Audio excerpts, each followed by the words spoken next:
नमस्ते अनि स्वागत छ तपाईलाई स्ट्याटस क्रिएसनमा। आज पनि भिडियो लिएर आइसकेको छु। तपाईले भिडियो देखेर थाहा पाइसक्नु भएको छ हामीले कस्तो टाइपको भिडियो बनाउने भनेर। यदि तपाईले पनि यस्तै भिडियो बनाउन चाहनुहुन्छ भने सबैभन्दा सुरुमा चाहिँ तपाईले क्यापकट एप्लिकेसनलाई ओपन गरिसकेपछि हामीले न्यू प्रोजेक्टमा जानेछौँ। न्यू प्रोजेक्टमा गइसकेपछि तपाईले एउटा टेम्प्लेट राख्नुपर्ने छ है।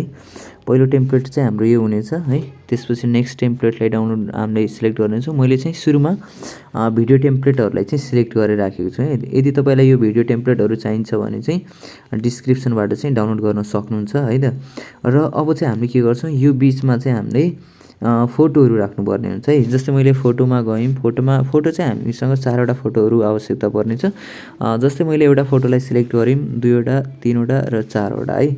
यसरी सिलेक्ट गरिसकेपछि हामीले प्रत्येक इमेजलाई चाहिँ भिडियोको बीचमा राख्ने छ। जस्तै मैले यो इमेजलाई एउटालाई लास्टमा राख्यौँ र त्यस्तै गरेर हामीले अर्को इमेजलाई चाहिँ हामीले यो बीचमा राख्नेछौँ है। अनि त्यस्तै गरेर हामीले नेक्स्ट इमेज चाहिँ अर्को भिडियोको बीचमा राख्नु होला है। तपाईले पनि यसरी प्रत्येक भिडियोको बीचमा एउटा फोटोहरू राख्नु होला। यति राखिसकेपछि हामीले फर्स्ट फोटोको ड्युरेसन चाहिँ साइज मिलाउने छौँ। हामीले 1.7 को साइजमा है, ड्युरेसन साइज है 1.4 को मैले चाहिँ यसमा एउटा अडियो राख्नुपर्ने छ है। एक्सट्र्याक्टेडमा क्लिक गऱ्यौँ, एड अडियोमा गएर त्यसपछि यसमा क्लिक गरौँ र त्यो अडियोलाई चाहिँ तपाईले सिलेक्ट गर्नुपर्ने छ है। इम्पोर्ट गर्नु होला। इम्पोर्ट गरिसकेपछि अब चाहिँ हामीले ड्युरेसन मिलाउने छ है। ड्युरेसन चाहिँ हामीले बिटको आधारमा मिलाउनु होला। 1.7 राख्नु होला पहिलो इमेजको ड्युरेसन। अनि त्यस्तै गरेर हाम्रो भिडियो रह्यो 2.0 र नेक्स्ट इमेजको ड्युरेसन राख्नु होला हाम्रो 1.9 को ड्युरेसनमा है। यसलाई चाहिँ तपाईले यो साइडबाट पनि ड्युरेसन घटाउन सक्नुहुन्छ। अनि त्यस्तै गरेर हाम्रो नेक्स्ट छ 1.8 छ भिडियोको है। अनि त्यस्तै गरेर हामीले फोटोको ड्युरेसन पनि 1.8 नै राख्नेछौँ र ग्रिनको ड्युरेसन छ हाम्रो 2.0 र लास्ट फोटोको साइजहरू राख्नुपर्ने छ तपाईले 1.2 को आधारमा राखिदिउँ ल। 1.2 मा राख्नेछौँ र मैले चाहिँ यो साइडकोलाई चाहिँ यसलाई डिलिट गऱ्यौँ। तपाईले यो अडियोलाई पनि डाउनलोड गर्न सक्नुहुन्छ है त। प्रत्येक टेम्प्लेटहरू डाउनलोड गर्नु होला र यसलाई मैले एकपटक प्ले गरेँ है।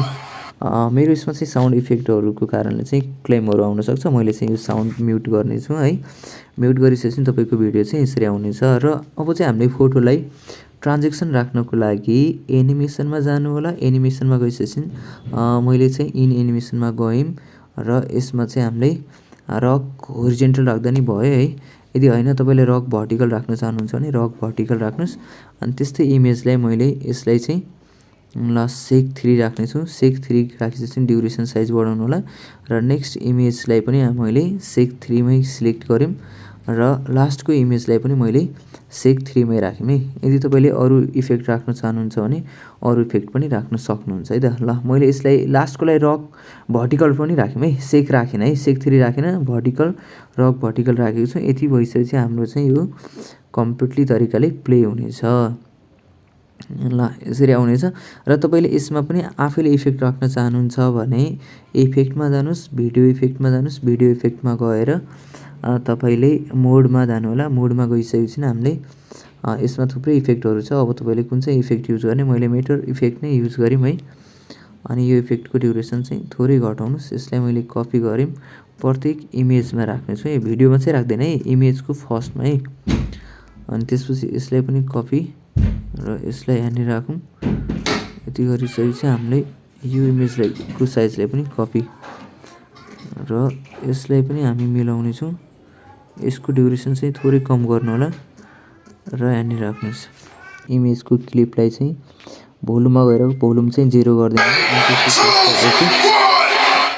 मैले चाहिँ यसलाई फेरि म्युट राख्यौँ है।